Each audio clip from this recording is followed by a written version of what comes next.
नेतृत्वमा पुग्यो सरकार 3 वर्ष नपुग्दै आफै बीच काटामार कुटाकुट हानाहान तानातान गरेर सरकार छोड्ने अवस्थामा पुग्नुभयो र बहुमतको सरकारलाई चौबाटोमा ल्याएर छोड्ने अवस्थामा पुग्नु भएको बेला नेपाली काङ्ग्रेसको नेतृत्वमा हामीले सरकार गठन गर्ने अवसर प्राप्त गर्यौँ, जुन आज 6 महिना पुगेको छ।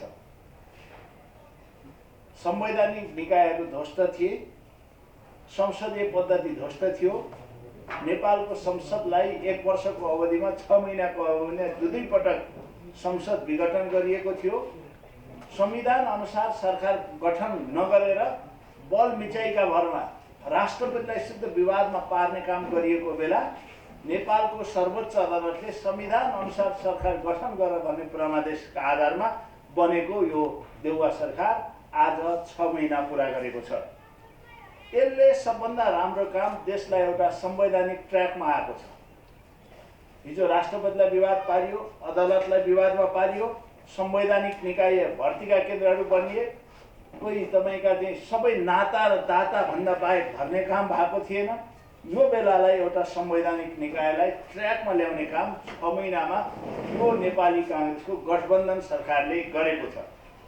काम गर्नलाई गठबन्धन भएकाले अलिकति अप्ठ्यारै पर्छ।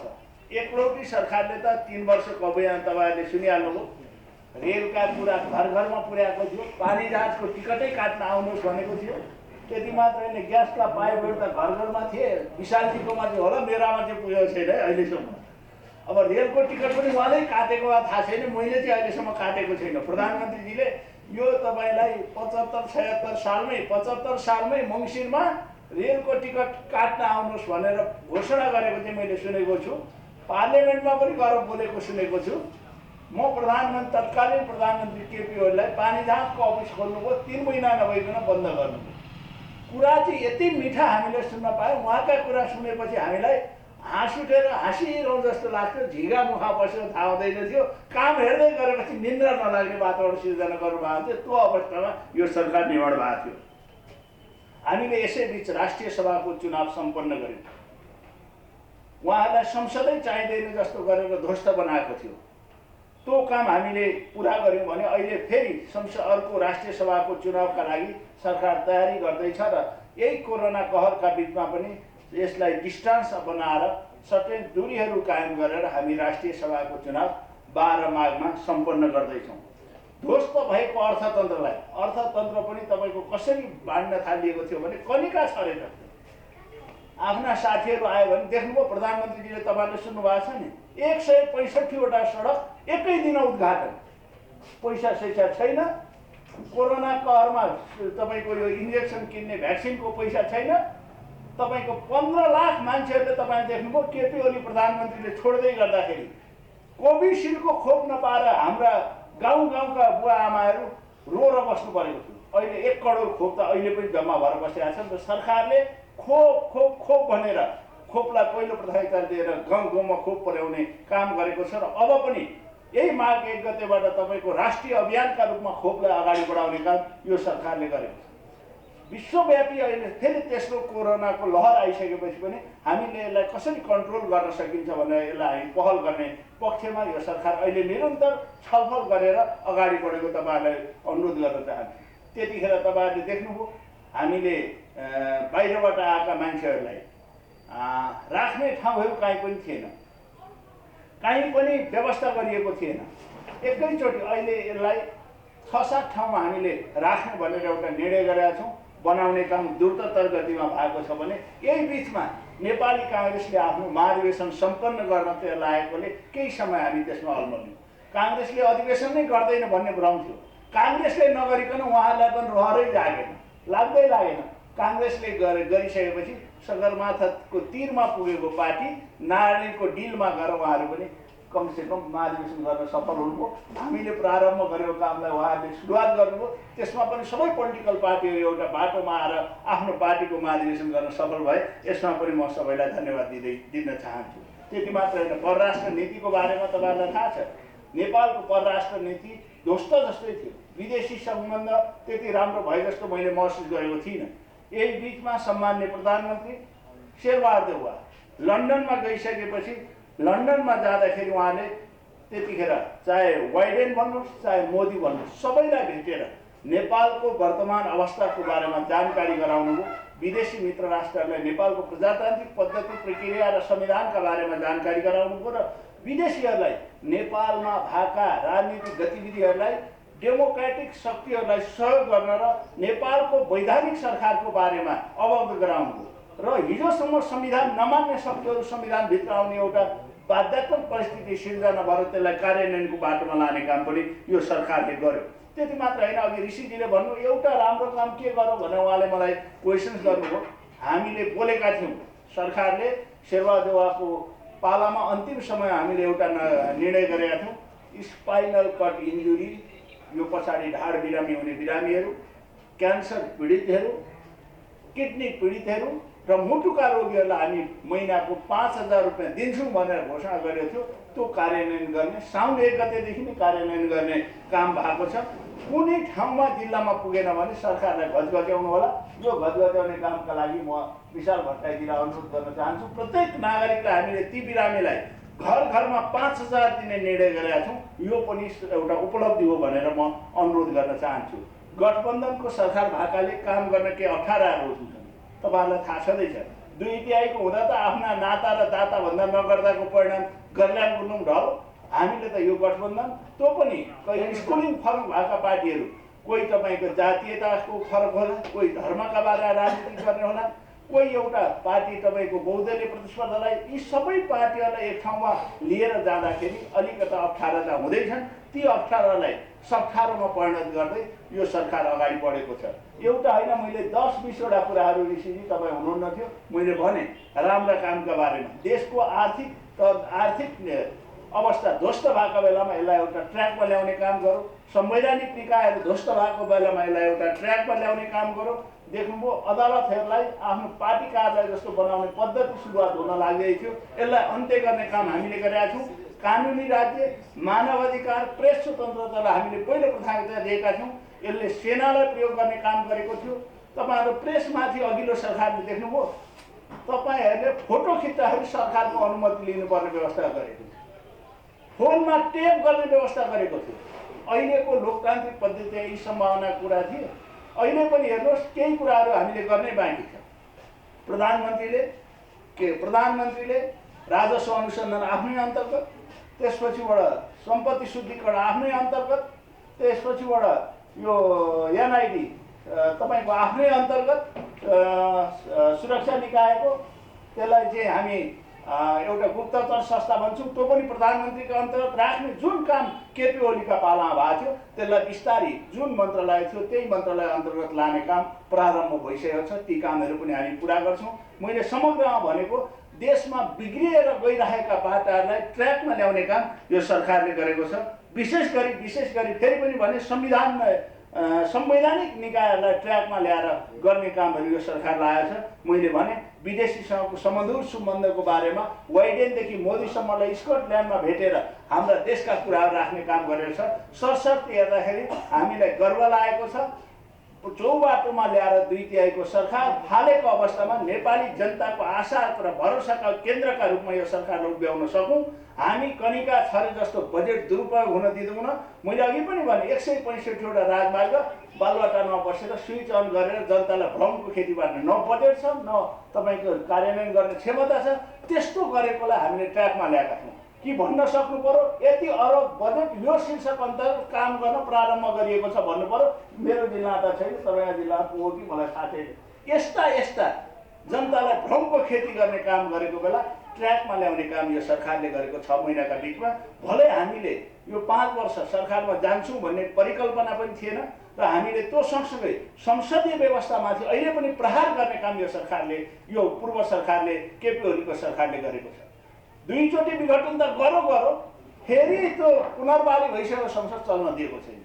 अनि भन्दै हुनुहुन्छ चुनावमा जानुपर्छ क्या, चुनावमा भनेर केपी ओलीले बोलेको सुन्छु। जुन चुनावबाट बनेको संसद देखिसक्नुहुन्न, त्यो पुनर्वाली भएको संसद पनि चल्न दिनुहुन्न, अनि किन चुनावमा गएर संसदमा आउनु पर्यो? यो कुरा यस्तो भ्रमको खेती गर्ने काम नगरिदिनु होला। चुनाव भनेर संसद पनि देखि नसक्ने, संसदमा फेरि आएर भत्ता चाहिँ खाने है, संसदमा हाजिर चाहिँ गर्ने सबै भत्ता खाने, हाजिर गर्ने अनि संसदीय समितिमा चाहिँ नेकपा त यसका मान्छेहरू बसेको पनि सुहाउने, उहाँ बसेको चाहिँ नसुहाउने, कस्तो फेरि नीति पनि कस्तो होला उहाँहरूलाई अचम्म लाग्छ क्या। एउटा सुहाउने कुरा गरौँ, आफैले बनाएको सभामुखको बारेमा विष बमन गर्ने काम पनि उहाँहरूले गर्नुभएको छ। सभामुख हामीले बनाएको होइन, केपी ओलीले बनाउनु भएको सभामुख अहिले पनि सभामुख हुनुहुन्छ। संवैधानिक प्रक्रिया अनुसार बनेको कुरालाई जबरजस्ती मुडे बलमा हटाउन खोज्नु यो मूर्खतापूर्ण कार्य उहाँहरूले गर्नुभएको छ। संसद चलेन, अदालत चलेन, सेवादेवा प्रधानमन्त्री भइसकेपछि केही चलेको छैन। म तपाईँलाई यही कुरा भन्दैछु, त्यसैले चलेको छैन। म यही कुरा भन्दैछु, हामी अहिले पनि सहिष्णुताको राजनीति गर्ने पक्षमा छौँ। त्यो नचल्दा पनि हामीले संसदमा कसैको ब्रिफकेस खोज्न गयौँ, कसैलाई संसदको कुर्सी उठाएर हान्न गयौँ न। संसदमा प्रतिपक्ष कस्तो हुँदो रहेछ भने हामी 4 वर्ष 3 वर्ष प्रतिपक्षमा गर्दा देख्यौँ। तर संसदीय प्रजातन्त्रमा संसदमा उपस्थित हुने, तल बत्ता खाने, संसदीय समितिको मिटिङमा बस्ने अनि संसद चल्न नदिने जुन प्रतिपक्षले गरेको छ यो आपत्तिजनक छ। त्यही भएर प्रधानमन्त्री लुरु लुरु हिँडेर 42सम्म पुग्नु भएको छ। मलाई लाग्छ 42 बस्ने मान्छेले यसलाई सहजताका साथ संसद चल्ने वातावरण सिर्जना गर्नुहुन्छ। हामी मुडे बलका आधारमा चलाउने वा उहिल्यै चलाउँथ्यौँ। त्यसैले हामी सकभर पोलिटिकल पार्टीसँग प्रतिपक्षसँग सल्लाह गरेर चलाउने पक्षमा छौँ। केपी ओली अलिअलि हँसिलो हुनुभएको छ, सचेतक आउनु भएको छ। आफ्ना सांसदहरूलाई उहाँले व्हिप जारी गर्नु होला भन्ने मलाई विश्वास छ। उहाँलाई पनि लाज भइसकेको छ, सधैँ जाने, सही गर्ने, तलब बुझ्ने, भत्ता बुझ्ने, संसदीय समिति आने अनि त्यसै चल्न नदिने, जनतामा के भन्नु भने उहाँलाई पनि अप्ठ्यारो परेको छ। त्यसैले आज रिपोर्टर्स क्लबबाटै आफ्ना सांसदहरूलाई संसद चलाउन अब जुन यहाँले सुरुमै भन्नुभएको छ ऋषि धमलाजीले, यो बिचमा जुन सरकार गठन भयो र गठन भएर के सफलता र के राम्रो काम गरौँ भन्ने कुरोबाट सुरु गर्नुहोस् भन्नुभएको छ। पहिलो कुरो त यो गठबन्धन, यो सरकार संविधान बचाउनको निम्ति नेपाली जनताले बलिदानीपूर्ण आफ्नो जुन त्याग गरेका थिए, जुन सङ्घर्ष गरेका थिए, बलिदानीपूर्ण सङ्घर्षबाट ल्याएको सङ्घीय लोकतान्त्रिक गणतन्त्र बचाउनको निम्ति यो सरकार आयो। यो सरकार बाध्यतावश बनेको, यो गठबन्धन बाध्यतावश बनेको, यो गठबन्धन चाहेर होइन, अत्यन्तै यस्तो परिस्थिति निर्माण हुने भयो, संविधान पनि समाप्त हुने अवस्थामा, व्यवस्था पनि के हुने हो भनेर मान्छेले चिन्ता गर्ने अवस्थामा र नेपालको राजनीतिक स्थिरतामा जुन खालको आँच आयो त्यसलाई बचाउनको निम्ति यो गठबन्धन भयो। र यो गठबन्धन हामी जे गरिराखेका छौँ सबै नेपाली जनतालाई थाहा छ कि यो गठबन्धनको बाध्यता के थियो भने। त्यसकारण म धेरै कुरा राख्न चाहन्न। पहिलो कुरो त यो सरकार आएपछि हाम्रो संविधान बचेको छ। हामीले ल्याएको सङ्घीय लोकतान्त्रिक गणतन्त्रलाई सुदृढ गर्नको निम्ति एउटा नयाँ सुरुवात भएको छ र राजनीतिक स्थिरताको निम्ति धेरै प्रयत्नहरू भएका छन्। लथालिङ्ग भयो। तपाईँहरूले हेर्नुभयो भनेदेखि 4 वर्षको बिचमा यो देशमा राजनीतिक अस्थिरता र जुन खालको व्यवस्थाप्रति नै एक खालको मान्छेहरूले उपहास गर्ने खालको अवस्था सिर्जना भयो। आज 2/3 मत पाएको नेकपाको सरकार बहिर्गमन हुनुपर्ने आवश्यकता आयो। संविधानमा व्यवस्थै नभएको संसद विघटनको चाहिँ कुनै व्यवस्था छैन, संसद विघटन भयो। आज प्रदेश सरकार जो 2/3 मत लिएर आएर मुख्यमन्त्रीहरूले आफ्नो मन्त्रीमण्डल गठन गरेर काम गर्नुभएको छ र यो पहिलो सङ्घीय लोकतान्त्रिक गणतन्त्र आइसकेपछि हामी प्रदेश सरकार पहिलो पटक निर्माण गरेका थियौँ। त्यो पहिलो पटक निर्माण गरेको प्रदेश सरकार छिन्न भिन्न भयो, लथालिङ्ग भयो। यो 4 वर्षको बिचमा यो हामी सबैको बिचमा छर्लङ्ग भएको कुरा हो। यसबारे मैले धेरै कुरा गर्दिनँ, कसको कारणले यो हुन गयो भन्ने कुरो यो सबैको बिचमा छर्लङ्ग छ। मुख्य जिम्मेवार भनेको चाहिँ जसले सम्पूर्ण बागडोर सम्हालेको हुन्छ त्यो बागडोर सम्हाल्नु पनि जिम्मा हुन्छ, तर लथालिङ्ग भयो। त्यसलाई बचाउनको निम्ति यो सरकार आएको छ। अझै पनि कतिपय यस्ता खालका जुन हामीले नेपाली जनताले नचाहेका कुराहरू पनि एकपछि अर्को आइराखेका छ। आज अहिले पनि सदन अवरोध छ। बिना इस्युमा बाल हटका कारणले अहिले पनि सदन अवरोध छ।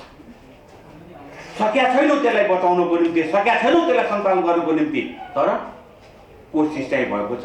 यो सरकार आइसकेपछि हामीले धेरै कुराहरूलाई समायोजन गर्ने र संविधानलाई रक्षा गर्ने कामहरू, त्यसको सँगसँगै व्यवस्थालाई जोगाउने काम र नेपाली जनताले तिमीहरूले 5 वर्षसम्म एउटा सरकार चलाउनको निम्ति जिम्मा दिइसकेपछि 5 वर्ष पुरा गर भन्ने जुन संवैधानिक व्यवस्था छ, त्यो संवैधानिक व्यवस्थालाई बचाउने काम चाहिँ यो सरकारले गरेको छ। पहिलो कुरो त ठुलो कुरो त्यही।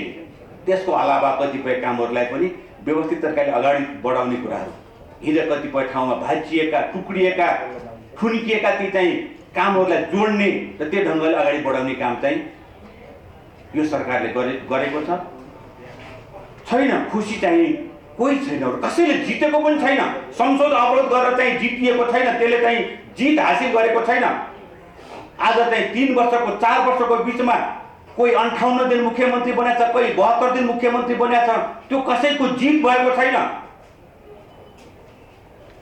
तर त्यसलाई हामी सकेसम्म जितमा परिणत गर्नको निम्ति यो सरकार प्रयत्न गर्छ, त्यति मात्रै कुरा। त्यसकारण चाहिँ म अलि धेरै कुरा राख्न चाहन्न यो बिचमा। अब यी सबैको बिचमा छर्लङ्ग भएको कुरा। अब संसद कसरी खुलाउने ठ्याक्कै भन्छ। अब संसद खुलाउनको निम्ति नेपाल लगायत 14 जनाले कारबाही गर्नुपर्छ भनेर विशाल भट्टराईजीको तर्क छ। अब यसमा ठिक छ, तर्क चाहिँ त्यो होला, त्यसको प्रक्रिया आजको होइन। त्यो 14 जनाको कारबाही विषय के छ भनेदेखि 2077 साल चैत 27 गते जुन अनुपस्थिति भयो, त्यो अनुपस्थिति भएको कारणले यसकाल सांसदलाई कारबाही गर्नुपर्छ भनेर कारबाहीको विषय बनेको छ। तर त्यसपछि पनि फेरि संसद विघटन भएको छ। विघटन भएको बेलामा चाहिँ कारबाहीको विषय उठेको छ। त्यो आफैमा कति इलिगल कति इलिगल भन्ने कुरो, कति कानुनी कति गैर कानुनी भन्ने कुरो पनि त्यहाँनिर छ। र त्यसको सँगसँगै अर्को कुरा के छ भन्दाखेरि चाहिँ संसदको मात्रै विषय त्यो कारबाही गर्ने विषय होइन। यहाँ अदालतकोमा त्यो कुरा पुगिसकेको छ। त्यसको सँगसँगै राजनीतिक पार्टीहरूको बिचमा चाहिँ एक खालको विभाजन भइसकेको छ र विभाजनको निम्ति कानुनी प्रक्रिया पनि पुरा गरेको छ। अनि त्यसपछि अब त्यो त कारबाहीकै कारणले हुन सक्छ यो पार्टी विभाजनको अवस्थामा पुग्यो, नोक्सान चाहिँ भएको छ। तर अहिले त्यो संसद अवरुद्ध गरेर अनि 14 जनाको कारबाहीलाई फेरि अरू थप कारबाही गर्ने विषय र चाहिँ तिनीहरूले कारबाही नगरेसम्म संसद सञ्चालन गर्न नदिने विषय भनेको त्यो बालहट हो। त्यसका प्रक्रिया छन्, त्यो चरण पार गरिसकेको छ। त्यसकारण चाहिँ संसद अवरोध गरेर सभामुखले मात्रै कारबाहीको विषय बनाउन सक्दैन, किनकि धेरै अगाडि गइसकेको छ। अहिले चाहिँ पार्टी समेत कारबाही गर्ने पार्टीको अध्यक्ष र कारबाही गरिने व्यक्ति अर्को पार्टीको अध्यक्ष भइसक्नु भएको छ। कारण त्यही कारबाही हो भनेपछि अब यसमा चाहिँ बढी थप कुरा किन गर्ने? जति तर्क गरौँ तर्कमा कुनै दम रहँदैन, जतिसुकै खण्डन गरौँ आफ्ना कुरा जनताको बिचमा पुर्याउँ, जनताले बुझ्या छ यो कारबाही किन हुन गयो। आज 2/3 मतको सरकारलाई थाम्न नसक्ने हामी अनि ठुला कुरा गरेर एकछिन चाहिँ सदन अवरोध गरेर हामीले चाहिँ त्यसबाट आफ्नो आत्मरति आफू खुसी हुने, त्यो चाहिँ बेठी कुरा। यसले त यो देशको सङ्घीय लोकतान्त्रिक गणतन्त्र नै खराब हो कि गलत हो कि भन्ने खालको चाहिँ मान्छेलाई भान परिरहेको छ। यो गरिनु हुँदैन। यस्ता गतिविधिले के गरेको छ? हामी जितेका छैनौँ, हामी दिन प्रतिदिन हारिरहेका छौँ। जनताको बिचमा हामी अलोकप्रिय भइरहेका छौँ। हामीले ल्याएको यस्तो बलिदानीपूर्ण सङ्घर्षबाट ल्याएको व्यवस्थालाई हामी खिल्ली उडाइरहेका छौँ, उपहास बनाइरहेका छौँ। तर नेपाली जनताले यसलाई उपहास बन्न दिन्न, यो कुरो पनि निश्चित छ। त्यसकारण चाहिँ यो बालहट हो। अनि अरू केही इस्यु नपाएपछि यही सदनको इस्यु लिएर केही क्षति गर्ने काम चाहिँ भएको छ। यो चाहिँ गलत।